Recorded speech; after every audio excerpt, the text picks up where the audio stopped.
Si estás cansado o cansada de leer siempre al típico protagonista súper bueno que no rompe un plato, estás en el lugar correcto. Es una terrible persona, es un desalmado, un malviviente. De una vez les digo que este relato es posiblemente el relato más inútil que haya sacado Brandon Sanderson. Hola, ¿qué tal?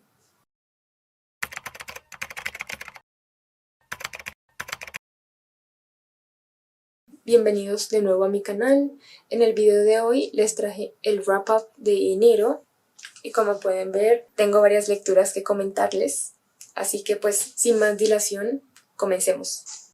El libro que abrió mi año lector lo hizo de la mejor manera posible y estoy hablando de El chico que dibujaba constelaciones, por Alice Kellen. En este libro seguimos la historia de Valentina y Gabriel, dos jóvenes que se conocen a finales de los años 60 y que se enamoran, y pues el resto de la historia es para contarnos como toda su vida a lo largo de varias décadas. De hecho, el libro se divide en varias décadas, desde los 60 a los 2000, y está contado como una carta de Valentina hacia Gabriel, por lo cual el narrador es segunda persona, algo que no es muy común de ver, y mucho menos en Alice Kellen. En esta historia, pues al ser la vida de una pareja y de una familia, nos cuentan tanto los momentos más felices hasta las épocas más oscuras de sus vidas.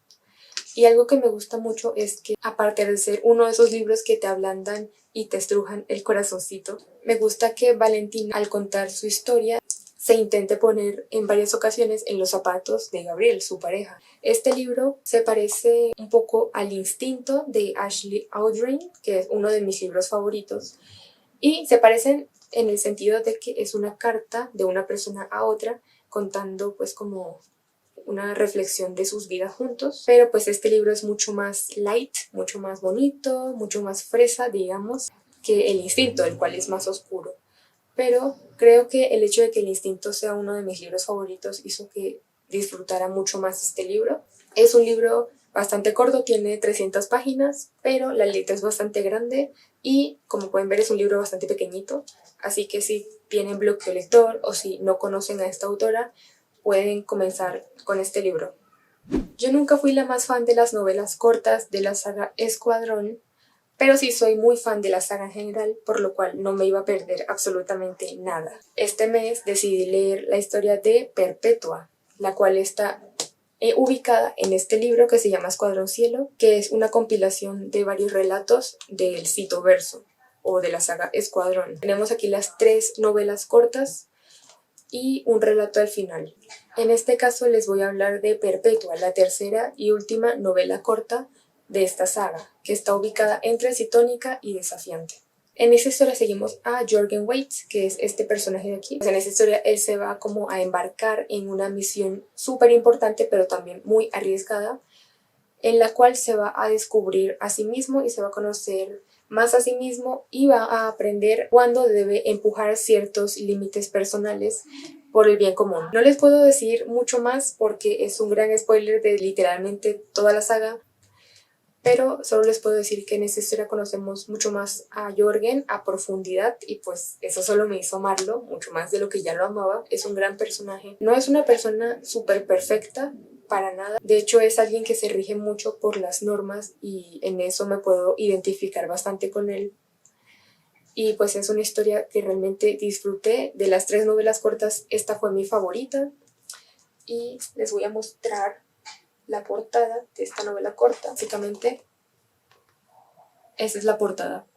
Y realmente se las recomiendo. Si están leyendo la saga, les recomiendo encarecidamente que se lean las novelas cortas, ya que a pesar de que no son los libros principales de la saga, sí nos aportan información, digamos, relevante para el desarrollo de la historia. Este mes me leí Perpetua porque acaba de salir este bebé de aquí, Desafiante, que es el 4º y último libro de la saga principal. Y digo principal porque ya se confirmó que habrá una trilogía que ocurre después de esta saga. De todas formas, al ser una secuela y la última parte de una saga, no les puedo decir la sinopsis sin darles spoiler.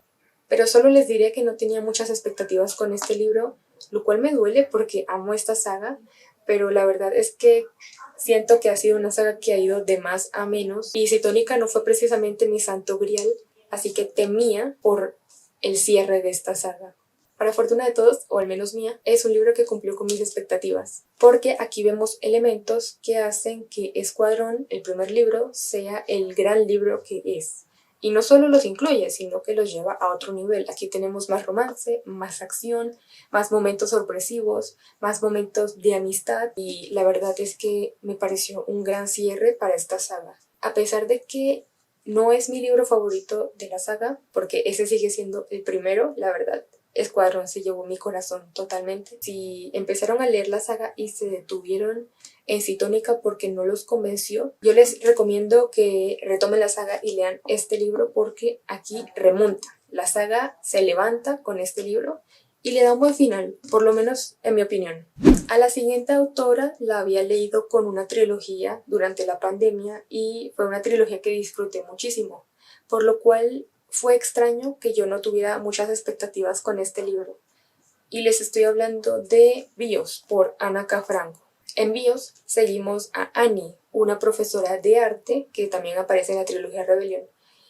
Pero esto ocurre muchos años antes de Rebelión y digamos que ella por fin siente que ha encontrado al amor de su vida hasta que llega una tragedia y ella se ve en medio de una persecución sin precedentes y conoce en el proceso a un hombre muy misterioso y que parece saber mucho más que ella respecto a su propia vida y también que por alguna razón quiere protegerla de los que la están persiguiendo. Y para colmo, ella se encuentra envuelta involuntariamente en un experimento que podría ser la salvación de muchas personas. No sé por qué tenía bajas expectativas de este libro. Creo que era porque Rebelión no es como objetivamente hablando una gran distopía, pero sí fue una distopía que se llevó a mi corazón. Y este libro no fue la excepción. Este libro utiliza varios elementos que vemos en Rebelión, pero los utiliza mejor. El libro tiene mucha acción, tiene romance y es un factor relevante para la trama, pero no opaca la historia como tal. También tenemos protagonistas que tienen opiniones y conflictos diferentes, propios, y a veces chocan en cuanto a sus ideas y pues eso hace que su dinámica sea como tan interesante de ver. También hay algunos momentos sorpresivos que me dejaron con la boca abierta hasta el suelo y pues en general este libro me encantó. Es de hecho mi nuevo favorito de la saga, todavía me falta leer 2 y después le haré un video a toda la saga. Un punto negativo de este libro, en mi opinión, es el romance en cuanto a lo apresurado que es, considerando un evento que ocurre en los primeros capítulos. No sé, como que... Bueno, igualmente se va desarrollando a lo largo de varias páginas, pero de todas formas sentí que la atracción entre ambos protagonistas empezó bastante deprisa. Si estás cansado o cansada de leer siempre al típico protagonista súper bueno que no rompe un plato, estás en el lugar correcto porque hoy te traigo Los Guardianes de Almas por Raquel Bruno. En esta historia seguimos a Miguel, una mala persona que desea conquistar a una chica de su universidad que se llama Martina. El problema llega cuando ella lo rechaza tajantemente porque lo considera una muy mala persona. Y Miguel decide que se va a convertir en una buena persona para ganarse su corazón. ¿Cómo lo va a hacer?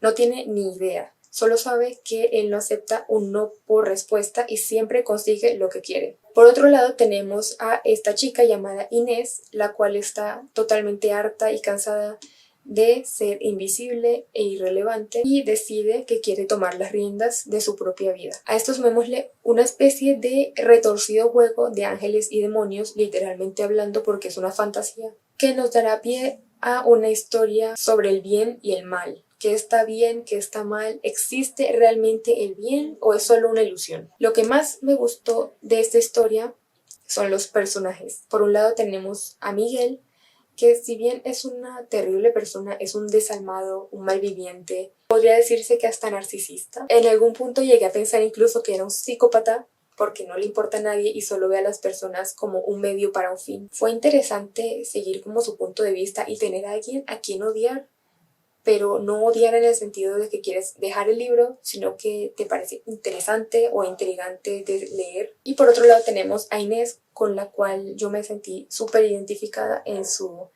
sentimiento de sentirse menos, de sentirse irrelevante e invisible, y yo solo quería darle un abrazo. Y por último tenemos a Salomé, que ella es un personaje del que no hablé antes, pero tiene un rol fundamental en la historia de Miguel y en su travesía de convertirse en una mejor persona. Salomé es diametralmente opuesta a Miguel, en el sentido de que ella es una muy buena persona, que siempre se rige por las normas y siempre quiere hacer lo correcto. Si bien es una persona demasiado buena, yo amé a este personaje porque no es perfecto, tiene su propio temperamento, su propia personalidad, pero es una buena persona y yo la amé demasiado. Otra cosa que disfruté mucho de este libro fue la escritura de Raquel. Se volvió una de mis plumas favoritas en los últimos tiempos. Es sencillamente precioso cómo escribe y cómo te da a conocer a estos personajes y cómo te transmite sus sentimientos. Ahora, el punto que menos me gustó de este libro y por el cual a veces tuve conflicto con él era la manera de tratar uno de los temas en esta historia que está relacionado con el feminismo y se trata mediante el personaje de Inés. Digo que no me gustó no por el tema en sí, sino la manera en que nos lo transmiten, porque siento que a veces la autora utiliza al personaje de Inés para darnos como una lección y eso me sacaba bastante de la historia en ocasiones. Y volvemos con Brandon Sanderson, esta vez con un relato que salió hace muy poco y que se ubica en la saga Escuadrón. Este relato se llama Hyper Thief. Estaré dejando la portada por aquí. Este relato no existe en físico, solamente en digital y es bastante corto. Se ubica cronológicamente entre Perpetua y Desafiante. Se trata de que uno de los personajes importantes de la saga está de cumpleaños, pero por motivos de su trabajo no puede celebrarlo como es debido. Y para colmo, se rumorea que hay un ladrón robando mercancía y equipo importante de su territorio, por lo cual deben descubrir quién es. De una vez les aviso que este es posiblemente el relato más inútil que haya sacado Brandon Sanderson, y es que no nos ofrece ninguna información relevante que avance la trama de la saga.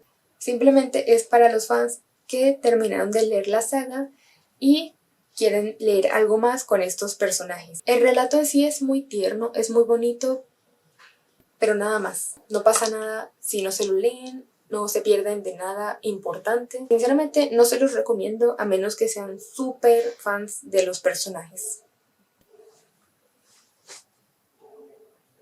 Y bueno, ese fue el video de hoy. La verdad es que enero fue un muy buen mes de lecturas. No suelo leer tantos libros en un mes, pero considerando que estaba en vacaciones dije, ¿por qué no? Ya sin más me despido. Nos vemos la próxima semana y gracias por ver.